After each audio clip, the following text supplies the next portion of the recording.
Hello, everyone, and welcome to another episode of Founders Spirit by Gaper.io. Today we have Russ. Russ is the founder at White Roots. Russ, welcome to the show. Thank you. Thanks for having me on the show. So, give me a brief background about yourself, what you've been doing prior to White Roots. If you can share that a bit of that with us.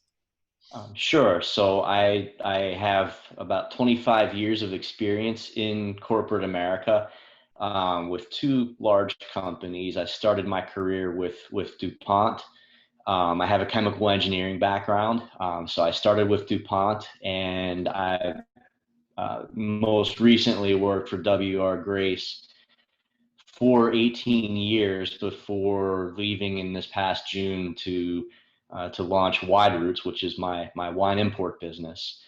So I was able to I had obviously worked in technical roles, but progressed through leadership roles and got the experiences in functions like finance, marketing, and supply chain. I had the opportunity to pursue a passion with wine and decided to get into the importing business. And I've been building that business for much of the last year or so. And I'm looking at actually hard launching the business in November with product in market here in Maryland. Nice, nice, nice. So, what was the main motivation behind leaving the corporate life of almost 25 years and becoming a founder? What was the main trigger? What was the main driver behind it? Not everyone is able to take that leap. So what was the main? Yeah, so I was fortunate to have the career that I did. Both DuPont and Grace were very good to me in terms of offering me opportunities for progression. With that, my compensation was good. I was able to save some money, and I'd been thinking for a while about something more entrepreneurial, and got to the point about almost a year ago where I decided that I was going to launch this business. I'd been thinking about something with wine for a long time. In general, I think wine is kind of unapproachable, and I felt like I could bring a more approachable aspect to how it's marketed and sold.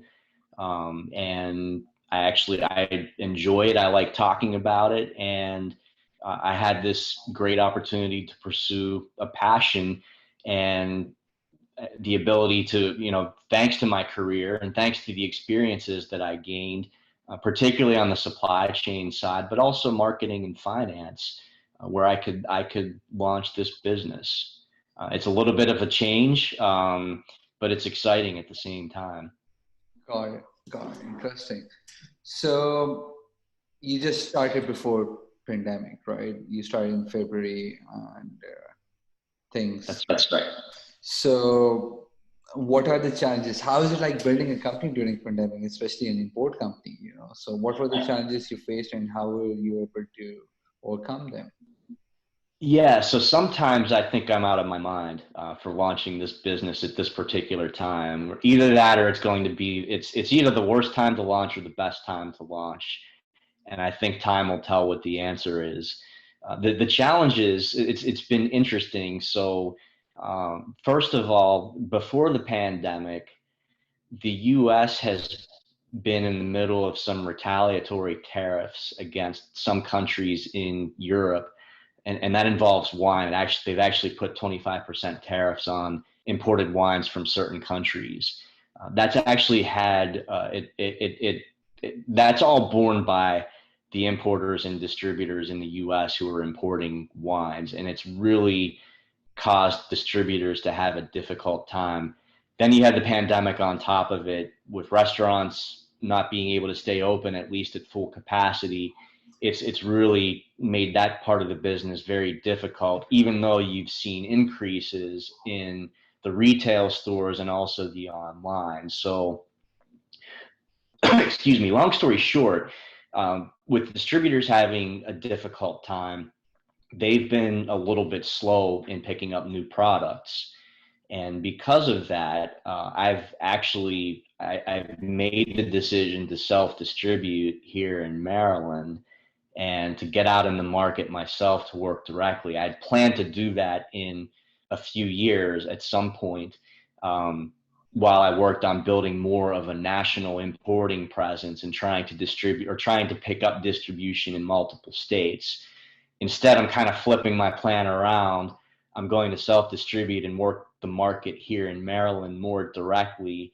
And then as things improve, as the situation improves, look to pick up distribution in other states so that I can expand my presence elsewhere. So I've had to flip my plan around, but I'm excited about the producers that I've picked up. I have a small portfolio of producers that I'm working with in Italy that are making really good products that I think will resonate with the market, and I'm excited to get them out there. Got it. Interesting, interesting. So, uh, so this is a question which I primarily ask all the founders. So, especially they, most of them are into technology space, right? But uh, were you able to do sales and everything via Zoom, or what were the challenges? And then second point would be in regards to the mental health, because staying at home, and especially you yourself being into the corporate world for 25 years, there used to be a work-life balance. Okay, you're in office, you're fully focused towards office. Once you're back home, it's family time, right? But because of COVID, everyone has been forced to stay at home, So at what point did you realize that you need a work-life balance with things? Yeah, so the first question I think was around the use of Zoom for selling. I've actually used it more for supplier evaluation, Okay. and Okay. I've had Zoom calls with wine producers over in Italy, and we've tasted their wines together over Zoom. If doing business in Europe, people in Europe value FaceTime, and this is it's. I fully expected that I'd get there and try to taste with them and see their wineries, but the current circumstances haven't allowed for that. And they still want to work with us because they need help expanding their markets. So we were fortunate to be able to use Zoom to do supplier evaluations. Now, I'll say on the selling side, it still is a little bit more face to face, obviously, with proper distancing protocols applied. That has to be the case. But some places are not seeing salespeople. And so you have to be prepared to leave samples and leave information and then follow up through by phone or through Zoom. But it kind of depends account to account. I think the second part of your question was about how do you keep yourself um, from being isolated with the remote work. And I'll tell you that my last 3 months with Grace, almost 4 months with Grace, were done purely remotely. It for me personally, living in South Baltimore, I was able to get outside pretty much daily and be able to walk around, and I'm happy to live in a place where people were treating the virus seriously and Okay. taking the right precautions. And so I felt safe and I felt like I could take the right precautions. Yeah. I was able to get out, but I know a lot of the other, or not, I wouldn't say a lot, but I know some other employees with Grace may have been having a little bit more of a difficult time. And we really have to be thoughtful about that.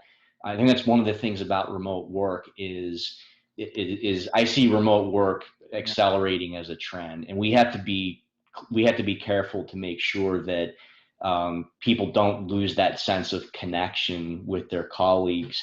And that can be done from a manager's perspective just by checking in with the employee fairly regularly on a platform like this where you can see the other person, you can read expressions, and you can really see how they're doing. And I think a good manager is going to be mindful of that and cognizant of that, and that they'll do that. Interesting. Interesting. So, uh, last question, because I've told you we try to keep our podcast within 12 minutes, very focused, very. So, last question, what advice would you give to someone who's been into the corporate world for the last 25 years and are unable to make the decision of whether to transition into the world of entrepreneurship or not? So, what advice would you give to those individuals? The advice I would give is to follow your passion.